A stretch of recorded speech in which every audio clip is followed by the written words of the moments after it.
வணக்கம் நண்பர்களே, உங்கள் விளக் ஃபிலிம்ஸுக்கு மீண்டும் அன்புடன் வரவேற்கிறேன். இன்னைக்கு நெருப்பு மலரின் 17வது எபிசோட். தலைப்பு விவாகரத்தின் முதல் கையெழுத்து. நண்பர்களே, ஒரு பெண் தன் தாய் வீட்டுக்கு திரும்புகிறாள்.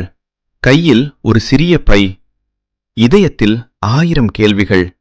அதே நேரத்தில் ஒரு ஆண் தன் காதலை காப்பாற்ற ஒரு ஆபத்தான நாடகத்தை தொடர்ந்து கொண்டிருக்கிறான். இன்று கதை இன்னும் வலிக்கும், இன்னும் ஆழமாக இருக்கும். தயாராருங்க. விளக் ஃபிளேம்ஸ் உங்களுக்காக நெருப்பு மலர் தொடங்கட்டும். மீரா தன் தாய் வீட்டின் பழைய அறைக்குள் நுழைந்தாள். அவள் கண்கள் வீங்கியிருந்தன. கையில் ஒரு சிறிய பை மட்டுமே இருந்தது. தாய் அவளை பார்த்ததும் கண்ணீர் விட்டாள். மா, என்னாச்சு? அர்ஜுன்? மீரா படுக்கையில் அமர்ந்தாள். அவள் குரல் உடைந்தது. அம்மா, நான் அவரை விவாகரத்து செய்யப் போகிறேன். அவர் ஷிவானியை திருமணம் செய்யப் போகிறார். என் தந்தையை காப்பாற்ற அவர் அப்படி சொன்னார். ஆனால் நான் இனி அவருடன் இருக்க முடியாது. தாய் அவளை இறுக்க அணைத்துக் கொண்டாள். நீ சரியான முடிவு எடுத்திருக்கிறாய்மா. அந்த பெரிய வீடு, அந்த பணம் எல்லாம் உன் வாழ்க்கையை அழித்து விட்டது. மீரா தன் மொபைலை எடுத்தாள். அர்ஜுனின் புகைப்படம் திரையில் இருந்தது. அவள் அதை பார்த்து அழுதாள். அவர் என்னை உண்மையாக நேசித்தாரா அம்மா? அல்லது எல்லாம் பொய்யா? அதே நேரத்தில் அர்ஜுன் தன் பங்களாவில் இருந்தான். ஷிவானி அவன் முன் அமர்ந்திருந்தாள். அவள் முகத்தில் வெற்றி புன்னகை.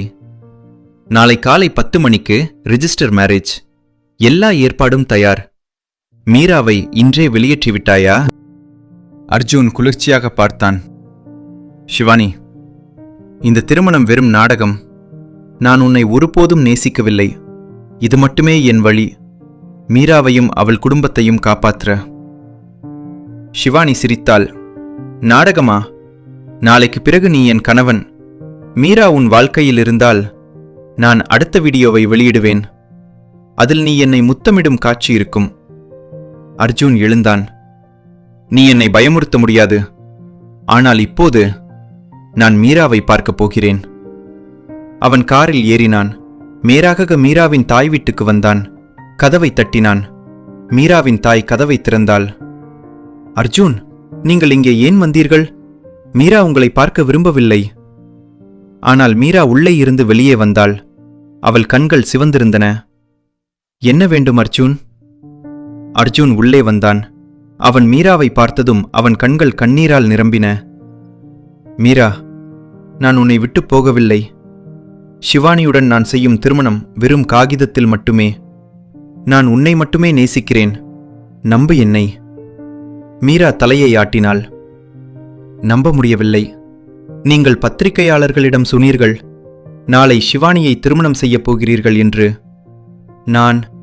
நான் விவாகரத்து பேப்பர்களை தயார் செய்துவிட்டேன். அவள் தன் பையிலிருந்து பேப்பர்களை எடுத்தாள். அர்ஜுன் அதை பார்த்தான். அவன் முகம் வெளிரியது. மீரா, வேண்டாம், நான் உன்னை இழக்க மாட்டேன். அவன் அவளை இறுக்க அணைத்தான். அந்த அணைப்பு மிகவும் வலிமையாக இருந்தது. அவன் உதடுகள் அவள் நெற்றியில், கன்னத்தில், பிறகு உதட்டில் பதிந்தன. இந்த முறை முத்தம் மிகவும் உணர்ச்சி பொங்கியதாக இருந்தது. அவன் அவளை சுவரோடு சாய்த்தான். அவன் உயரம் அவளை முழுவதுமாக மூடியது. அவர்களின் உதடுகள் ஒன்றாக ஒட்டின.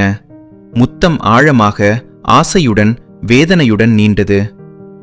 அர்ஜுனின் கை மீராவின் இடுப்பை இறுக்கி பிடித்தது. அவள் கைகள் அவன் மார்பில் இருக்கின. அவர்களின் உடல்கள் ஒன்றாக ஒட்டின. சுவாசம் வேகமாகியது. மீரா அவன் உதட்டை இறுக்கி பதிலளித்தாள். அந்த முத்தத்தில் கோபமும் காதலும் பயமும் கலந்திருந்தது. நான் உன்னை இழக்க மாட்டேன் என்றான் அர்ஜுன் அவள் உதட்டில் இருந்தபடியே. மீரா அவன் மார்பில் முகத்தை புதைத்தாள். நான் பயப்படுகிறேன். ஆனால் உங்களை விட்டு போகவும் முடியவில்லை. அர்ஜுன் அவன் கண்ணீரை துடைத்தான். நாளை ஷிவானியுடன் நான் திருமணம் செய்தாலும் இரவில் நான் உன்னுடன் இருப்பேன். யாருக்கும் தெரியாமல். நம்முடைய காதல் இரகசியமாக இருக்கும். மீரா அவன் கண்களை பார்த்தாள். உறுதியாக சொல்கிறீர்களா? அர்ஜுன் தலையாட்டினான். உறுதியாக. ஆனால் அப்போது மீராவின் மொபைல் ஒலித்தது. அது டாக்டரிடமிருந்து. மீரா மேடம், உங்கள் தந்தை நிலை மோசமாகிவிட்டது. அவர் உங்களை பார்க்க விரும்புகிறார். உடனே வாருங்கள். மீரா அர்ஜுனை பார்த்தாள். நான் போக வேண்டும். அர்ஜுன் அவளுடன் வர முயன்றான். ஆனால் மீரா தடுத்தாள். நீங்கள் ஷிவானியுடன் இருங்கள். நாளை உங்கள் திருமணம். அவள் வெளியேறினாள். அர்ஜுன் அங்கேயே நின்றான். அவன் கண்களில் கண்ணீர். நண்பர்களே, இந்த கதை இங்கே முடிவதில்லை. அடுத்த எபிசோடில் மீரா மருத்துவமனைக்கு செல்கிறாள். அங்கே அவள் தந்தை கடைசி மூச்சில் ஒரு பெரிய ரகசியத்தை சொல்கிறார். அர்ஜுன் உன்னை உண்மையாக நேசிக்கிறான். ஆனால் ஷிவானி உன் தந்தையின் பழைய குற்றத்தை வெளியிடப் போகிறாள். அதே நேரத்தில் ஷிவானி அர்ஜுனின் வீட்டில் ஒரு புதிய ஆதாரத்துடன் காத்திருக்கிறாள். அது அர்ஜுனின் முழு வாழ்க்கையையும் அழிக்கும். அர்ஜுன் மீராவை தேடி ஓடுகிறான். ஆனால் அவன் வீட்டுக்கு வந்ததும் ஷிவானி அவனை கணவன் என்று அணைக்கிறாள். நண்பர்களே, இந்த நேருப்பு மலர் கதை உங்களை எப்படி தொடுது? வெல்வெட் ஃபிளேம்ஸை லைக் பண்ணுங்க, ஷேர் பண்ணுங்க, கமெண்ட்ல உங்க கருத்தை சொல்லுங்க. அடுத்த எபிசோட் இன்னும் பெரிய திருப்பம் கொண்டு வருது. காத்திருங்க. இது உங்கள் வெல்வெட் ஃபிளேம்ஸ். நெருப்பு மலரை கேட்டதற்கு நன்றி நண்பர்களே.